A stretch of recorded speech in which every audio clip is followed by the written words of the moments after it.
They told her to sing as a joke. They wanted her to embarrass herself in front of hundreds of people.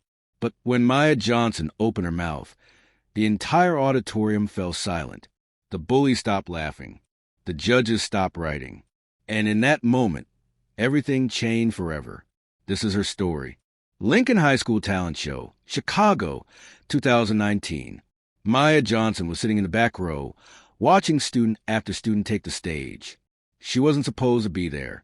She definitely wasn't supposed to perform. But sometimes life has other plans. Picture Maya Johnson, 16 years old, sitting alone on those uncomfortable metal bleachers while everyone else practiced their performances. Her jeans had a small tear in the knee that she tried to hide with a safety pin. Her sneakers were worn down from walking miles to school every day because the bus routes didn't reach her neighborhood. Maya wasn't supposed to be at these auditions. She was supposed to be at work, helping her mother Angela clean offices downtown. The Johnson family needed every dollar. Maya's dad had left when she was 12, and her mom worked 3 jobs just to keep their small apartment. But there was something about Maya that nobody at Lincoln High knew. Every morning, while getting ready for school, she would sing. Not loud enough for the neighbors to hear, just quiet melodies that seemed to come from somewhere deep inside her soul. Her voice was pure, untrained, but absolutely magical. The talent show judges sat behind their long table. Mrs. Patricia Williams, the music teacher who had never given an A grade in her 20-year career. Mr. David Chun, who directed the school plays and had a reputation for making students cry during auditions. And the special guest, Rebecca Martinez, who had almost won American Idol 5 years earlier and now worked as a vocal coach in Nashville. Students were performing one after another. Tyler Brooks strummed his guitar, playing the same 3 chords he'd been using for 2 years. Sarah Mitchell's piano skills were impressive, but she played with the mechanical precision of someone who'd been forced into lessons since age 5. The popular kids got the loudest applause, regardless of their actual talent. Then something happened that nobody expected. Jessica Thompson and her crew were sitting 3 rows behind Maya. Jessica was everything Maya wasn't. Rich parents, designer clothes, Instagram followers in the thousands. She was also mean in that calculated way that popular girls master by sophomore year. Jessica had noticed Maya sitting alone and saw an opportunity for entertainment. She whispered something to her friends, and they all started giggling. Then Jessica raised her hand. Mrs. Williams. Jessica called out sweetly, "I think Maya Johnson should perform too. I mean, everyone deserves a chance, right?" The gymnasium got quiet. Maya felt every pair of eyes turned toward her.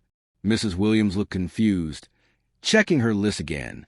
"Maya Johnson, I don't have you registered for auditions." "That's okay," Jessica continued, her voice dripping with fake kindness. "I'm sure she'd love to sing something for us. Wouldn't you, Maya?" Maya's heart started pounding. She could hear the barely contained laughter from Jessica's group. She knew this wasn't kindness. This was set up for humiliation. They wanted to watch her fail in front of everyone. I don't think," Maya started to say, but Mrs. Williams was already speaking. "Well, if you'd like to audition, come on down. We have time for one more." Maya sat frozen. She could leave. She could pretend she didn't hear. She could avoid the embarrassment that Jessica was planning for her. But something inside her refused to run. Slowly, Maya stood up. The metal bleachers creaked under her feet as she walked down. Each step felt like a mile. She could hear whispers starting around the gymnasium. This is going to be so bad. Why is she doing this to herself? Someone should stop her. Maya reached the front of the gymnasium.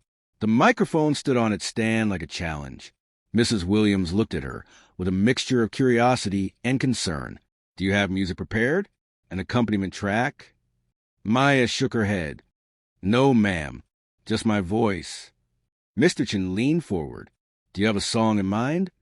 Maya thought for a moment. There was one song she sang every morning while getting ready. One song that always made her feel like she could handle whatever the day brought. It was "Rise Up" by Andra. "Rise up," she said quietly.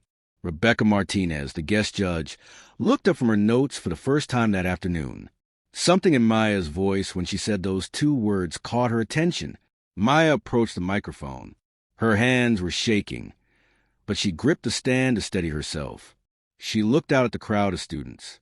Some were on their phones, not even paying attention. Others were clearly waiting for the show to begin, for her to embarrass herself. Jessica Thompson was grinning, her phone already recording. The first note that came out of Maya's mouth changed everything. It wasn't just singing. It was pure emotion transformed into sound. Rich, powerful, and absolutely flawless. The conversation in the gymnasium stopped instantly. Her voice filled every corner of that space. Students who had been scrolling through their phones looked up. Teachers who were grading papers in the back stopped writing. Even the janitor, Mr. Rodriguez, who was emptying trash cans, froze mid-motion. Maya sang about rising up, about being broken but not defeated. And as she sang, something incredible happened. She wasn't just performing a song. She was telling her story. Every late night, helping her mom clean offices. Every time she'd walked to school in worn-out shoes. Every moment she'd felt invisible or less than. All of it poured out through her voice. Mrs. Williams put down her pen. She had heard thousands of students over her career, but nothing like this. Mr. Chun, who prided himself on maintaining professional composure, felt tears forming in his eyes. But it was Rebecca Martinez who had the strongest reaction. As someone who had stood on the American Idol stage, who had performed with Grammy winners, she recognized something extraordinary. This wasn't just talent. This was the kind of voice that comes along once in a generation. Maya sang for 3 minutes and 37 seconds. When she finished, the silence was deafening. For a full 10 seconds, nobody moved. Nobody breathed. Then Rebecca Martinez stood up. She started clapping, slowly at first, then faster. Mrs. Williams joined her. Then Mr. Chun.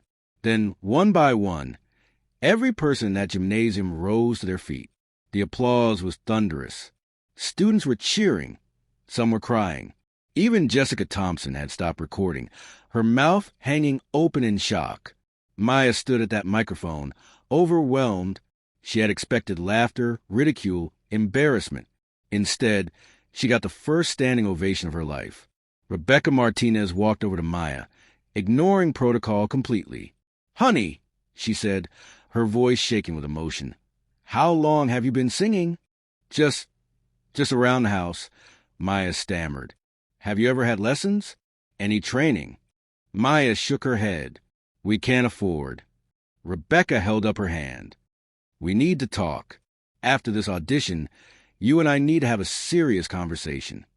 But the story doesn't end there, because what happened next changed not just Maya's life, but the lives of everyone who witnessed it. Mrs. Williams grabbed the microphone. "Ladies and gentlemen, in 20 years of teaching, I have never heard anything like what we just experienced. Maya Johnson, you are not just in our talent show. You are our headliner." The crowd erupted again. But Maya wasn't thinking about the talent show. She was thinking about Jessica Thompson, who had tried to humiliate her and had instead given her the push she needed to change her life forever. After the auditions, Rebecca Martinez kept her word. She sat with Maya and her mother Angela in the school counselor's office. "I want to be very clear about something," Rebecca said. "Your daughter has a gift that cannot be taught. It can only be nurtured. I've worked with Grammy winners who don't have what she has." Angela Johnson wiped tears from her eyes. "We appreciate the kind words, but we can't afford voice lessons or—" "Mrs. Johnson," Rebecca interrupted gently, "I'm not talking about lessons. I'm talking about a full scholarship to the Nashville School of Music. I'm talking about connecting Maya with producers I know. I'm talking about changing your daughter's life." 3 weeks later, Maya Johnson performed at the Lincoln High Talent Show. The auditorium was packed beyond capacity. Word had spread about the girl with the incredible voice, and people from all over Chicago came to hear her sing. This time, Maya wasn't nervous. She wore a simple black dress that her mother had saved up to buy. She walked onto that stage with confidence she'd never felt before. She sang 3 songs that night. By the second song, people in the audience were taking videos. By the third song, those videos were being shared across social media. Within 48 hours, Maya Johnson's performance had been viewed over 2 million times. Record labels started calling. She appeared on local news stations. Offers came pouring in. But the most important moment came after her performance, when Jessica Thompson approached her backstage. "Maya," Jessica said quietly, "I owe you an apology. What I did was cruel and wrong. I wanted to embarrass you, and instead, I'm sorry." Maya looked at the girl who had tried to humiliate her. "Jessica, you gave me the greatest gift of my life. You forced me to find courage I didn't know I had." Today, Maya Johnson is 21 years old. She's released 2 albums, both of which went platinum. She's performed at Madison Square Garden, the Grand Ole Opry, and the White House. She's won 3 Grammy Awards and has been nominated for 6 more. But more importantly, she started the Rise Up Foundation, which provides music education and opportunities for kids from low-income families. Every year, she returns to Lincoln High School to perform for the students and remind them that their circumstances don't define their potential. In her Grammy acceptance speech last year, Maya said something that went viral all over again. 5 years ago, someone asked me to sing as a joke. They wanted to watch me fail. Instead, they watched me fly. Sometimes the people who try to tear you down are actually the ones who lift you up. Sometimes your biggest obstacle becomes your greatest opportunity. The question isn't whether people believe in you. The question is whether you believe in yourself. Maya Johnson believed in herself, and that made all the difference. The next time someone tries to make you feel small, remember Maya's story. Remember that your voice matters. Remember that sometimes the moment when everything seems to be working against you is actually the moment when everything starts working for you, because the world needs what you have to offer, even when you don't believe it yourself. Especially when you don't believe it yourself. Rise up,